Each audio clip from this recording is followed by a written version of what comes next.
Welcome to Modern Health and Nutrition. Please subscribe our channel and press the bell icon for more updates. Hey guys, doctor Devendra Rathore here. Welcome to modern health and nutrition. आज हम बात करेंगे anaemia के बारे में। Iron deficiency anaemia बहुत common होता है। इसके कारण के बारे में बात करेंगे, इसके सिम्टम्स के बारे में बात करेंगे, साथ ही साथ हम इसके होम्योपैथिक मैनेजमेंट और जनरल मैनेजमेंट के बारे में बात करेंगे। तो अगर आप चैनल पर नए हो तो प्लीज़ सब्सक्राइब आवर चैनल और प्रेस द बेल नोटिफिकेशन ताकि आने वाली अपडेट्स आपको मिलती रहे।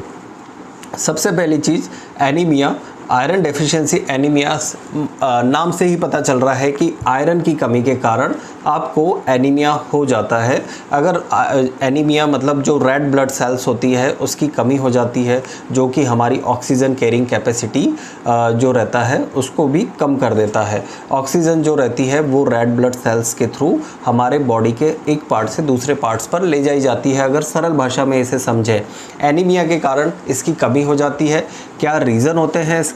आयरन डेफिशिएंसी एनीमिया अगर हम कहें तो मेन रीज़न यही होता है कि आपका डाइट ही एक मेन रीज़न होता है कि आपकी डाइट में प्रॉपर आयरन का ना होना। अगर हम इसके और बात करें कि क्या और रीज़न हो सकता है, तो सबसे पहला रीज़न होता है ब्लड लॉस। ठीक है, मेन ब्लड लॉस इसका रीज़न होता है। ब्लड लॉस अगर आपका किसी इंजरी के कारण हुआ हो, इंटरनल ब्लीडिंग के कारण हुआ हो, पेट में अल्सर के कारण हुआ हो, ड्यूरिंग प्रेगनेंसी में हुआ हो या फिर किसी सर्जरी में हुआ हो, ये हमें देखने को ब्लड लॉस मिलता है। ठीक है, चीज़ आती है आपकी डाइट में आयरन का कम होना। ऑब्वियसली अगर आप ना आयरन रिच फूड नहीं ले रहे हैं, आपकी डाइट बहुत फॉल्टी है, जंक फूड ले रहे हैं, तो आपको मैक्सिमम चांसेस हैं कि आपको आयरन डेफिशिएंसी एनीमिया हो सकता है। एब्जॉर्प्शन ऑफ आयरन, ठीक है, कई बार कई डिसीजेज होती है, जैसे सीलियक डिसीज़ हो गई, जिसके अंदर इंटेस्टाइन में आपका आयरन प्रॉपरली एब्जॉर्ब नहीं हो पाता है। ड्यूरिंग द प्रेगनेंसी अगर आपने काफ़ी ज़्यादा मात्रा में आयरन लिया है और बहुत लंबे समय तक आपने आयरन सप्लीमेंट्स लिए हैं, तो धीरे धीरे बॉडी एब्जॉर्ब करना बंद कर देती है नेचुरल आयरन के सोर्सेज को, और जैसे ही आप बंद करते हैं वो दवाइयों को, तो आपको आयरन डेफिशिएंसी एनीमिया होने के चांसेस बढ़ जाते हैं। ड्यूरिंग द प्रेगनेंसी भी आयरन डेफिशिएंसी एनीमिया देखने को मिलता है।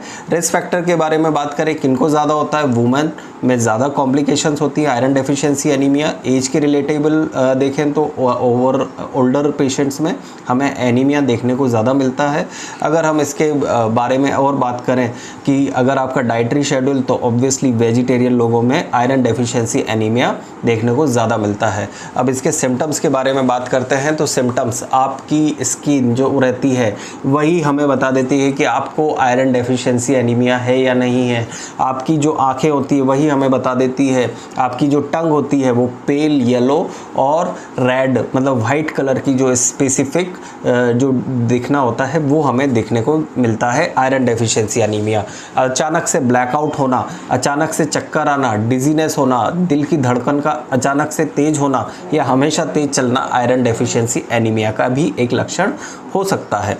ठीक है, अब इसके बारे में इसके और सिम्टम्स के बारे में बात करते हैं। बहुत ज़्यादा थकान रहना, नींद आना और अननेसेसरी फैटिगनेस रहना भी आयरन डेफिशिएंसी एनीमिया का एक लक्षण हो सकता है। ठीक है, अब इसके कॉम्प्लिकेशंस आयरन डेफिशिएंसी एनीमिया के बारे में बता दिया। अब मैं आपको इसके प्रिवेंशन के बारे में बताऊंगा, किस तरह से हमें इसे प्रिवेंट करना है और किस तरह से इसके कॉम्प्लिकेशंस को हमें ट्रीट करना है। ठीक है, तो obviously relatable complications, heart related complications, during the pregnancy related complications iron deficiency anaemia में देखे जाते हैं। प्रिवेंशन, अगर जनरल मैनेजमेंट के बारे में बात करें तो ऑब्वियसली आपको अपनी डाइट का स्तर अच्छा करना होगा। डाइट आपको अच्छी लेनी पड़ेगी। आयरन रिच फूड जो होते हैं, ब्रोकली, स्पिनच, जितने भी हरे जो बोलते हैं ना ग्रीन पत्तेदार सब्जियां, हरी पत्तेदार सब्जियां, ये आप लें। अगर आप नॉन वेजिटेरियन हो तो आप चिकन और मीट आप वो ले सकते हो। अंडे में भी आयरन का बहुत अच्छा सोर्स होता है। नेक्स्ट थिंग, हमें विटामिन सी रिच फूड भी लेना चाहिए आयरन सप्लीमेंट्स के साथ, क्योंकि आयरन का एब्जॉर्प्शन विटामिन सी के डायरेक्टली मतलब एक बोले तो कोरिलेशन रहता है, जिसकी वजह से आयरन का एब्जॉर्प्शन आपके अंदर होता है। ठीक है, तो ये था हमारा जनरल मैनेजमेंट। अब इसके होम्योपैथिक मैनेजमेंट के बारे में बात करते हैं। तो होम्योपैथी में काफ़ी सारी मेडिकेशन होती हैं जिसे हम देते हैं आयरन डेफिशिएंसी एनीमिया में।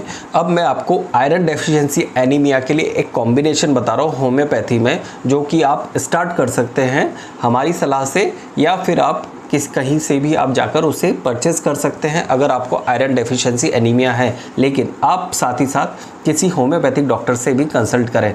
सबसे पहली चीज़, आप उसे कॉम्बिनेशन को किस तरह से बनाना है, फेरमफॉस 3x, Calcarea FOSS 3x, कैलीफॉस 3x और हमारा कैलकेरिया फ्लोर 3x, ठीक है। इन चारों की बराबर मात्रा में गोलियों को लेकर आप मिक्स करके आप उसकी 4-4 गोली सुबह दोपहर शाम ले सकते हैं, ठीक है। इससे आपका आयरन डेफिशिएंसी एनीमिया ठीक हो सकता है। लेकिन साथ ही साथ आपको डाइट में, और जो मैंने आपको बताया है कि आप किसी होम्योपैथिक डॉक्टर से चर्चा करके, कुछ मदर टिंचर्स होते हैं, कुछ होम्योपैथिक मेडिसिन होती हैं, उसे हमें स्टार्ट करना होता है ताकि हमें अच्छे रिजल्ट मिल सकें, ठीक है। तो ये था मेरा व्यू ऑन एनीमिया और हम उसे होम्योपैथिक मेडिकेशंस के साथ किस तरह से ट्रीट करते हैं। तो होप सो आपको पसंद आया होगा। तो इस वीडियो को ज़रूर लाइक करिए, शेयर करिए और सब्सक्राइब कर दीजिए ताकि आने वाली हेल्थ अपडेट्स आपको मिल जाए। Thank you so much guys और जय हिंद।